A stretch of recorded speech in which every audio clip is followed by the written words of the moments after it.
Bonjour et bienvenue dans les coulisses de la littérature, le podcast pour tous les aficionados de l'encre et de la plume. Je m'appelle Anna et je suis autrice, éditrice et passionnée de lecture depuis toujours.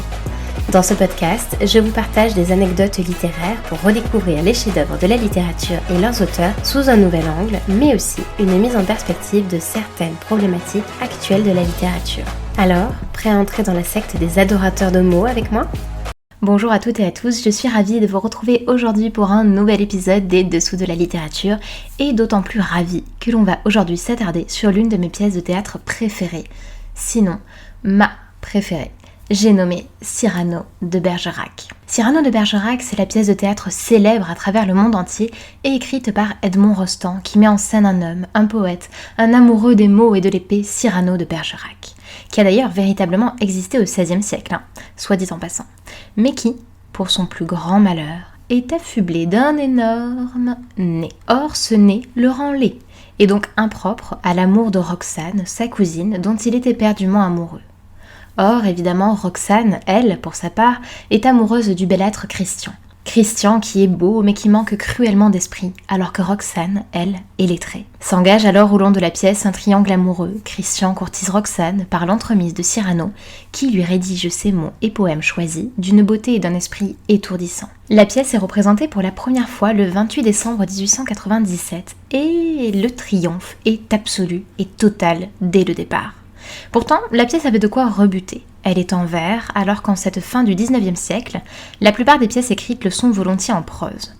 Elle fait par ailleurs intervenir une quantité incroyable d'acteurs. Il y a plus d'une 50aine de personnes qui ont des répliques, en plus des figurants. Elle est également particulièrement longue, puisque c'est une pièce en 5 actes au lieu des 3 traditionnels, et enfin, elle se déroule à travers différents lieux. Un couvent, un champ de bataille, la garnison des Gascons, le théâtre, bref, autant de contraintes matérielles qui auraient pu en décourager la représentation ou réfréner les ardeurs des spectateurs. Heureusement pour nous, il n'en fut rien.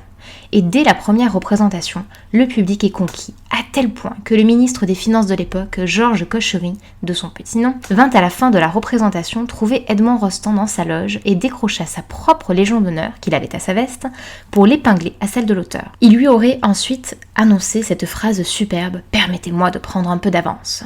Un peu d'avance, certes, mais pas tant que ça, puisque Edmond Rostand reçoit pour sa pièce bel et bien la Légion d'honneur, précisément 4 jours après la première de Cyrano de Bergerac. C'est dire. Ce succès d'une ampleur inouïe lui vaudra également l'admission à l'Académie française en 1901. Bref, voilà l'anecdote délicieuse d'une success story inouïe pour une pièce qui, depuis plus d'un siècle, ne cesse d'émouvoir les spectateurs. Alors, pour celles et ceux qui ne l'auraient pas encore vu ou lu, eh bien, mais qu'attendez-vous ? Je vous quitte aujourd'hui sur l'une des plus belles répliques de la pièce qui illustre parfaitement la grandeur de son auteur qui s'est élevé par son talent et non par ruse. Crédier, comme tous ils le font, des vers aux financiers, se changer en bouffon, dans l'espoir vil de voir aux lèvres d'un ministre naître un sourire enfin qui ne soit pas sinistre. Non, merci. Déjeuner chaque jour d'un crapaud, avoir un ventre usé par la marche, une peau qui plus vite à l'endroit des genoux devient sale, exécuter des tours de souplesse dorsale. Non, merci. De trouver du talent comme Mazette, être terrorisé par de vagues casettes et se dire sans cesse « Oh, pourvu que je sois dans les petits papiers du Mercure, François !» Non, merci. Calculer, avoir peur, être blême, aimer mieux faire une visite qu'un poème, rédiger des placés, se faire présenter. Non, merci. Non, merci. Non, merci. Mais chanter, rêver, rire, passer, être seul, être libre, avoir l'œil qui regarde bien, la voix qui vibre, mettre quand il vous plaît son feutre de travers pour un oui, pour un non, se battre ou faire un vers,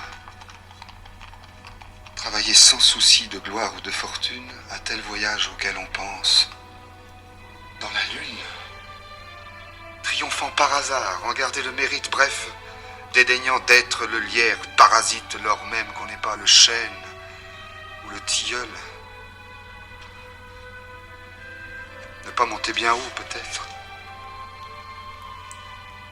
mais tout seul. Fais tout haut l'orgueilleux et la mère, mais tout bas dis-moi tout simplement qu'elle ne t'aime pas. Les dessous de la littérature, c'est tout pour aujourd'hui. On se retrouve la semaine prochaine et surtout, n'oublie pas de t'abonner pour recevoir tous les derniers épisodes. À bientôt!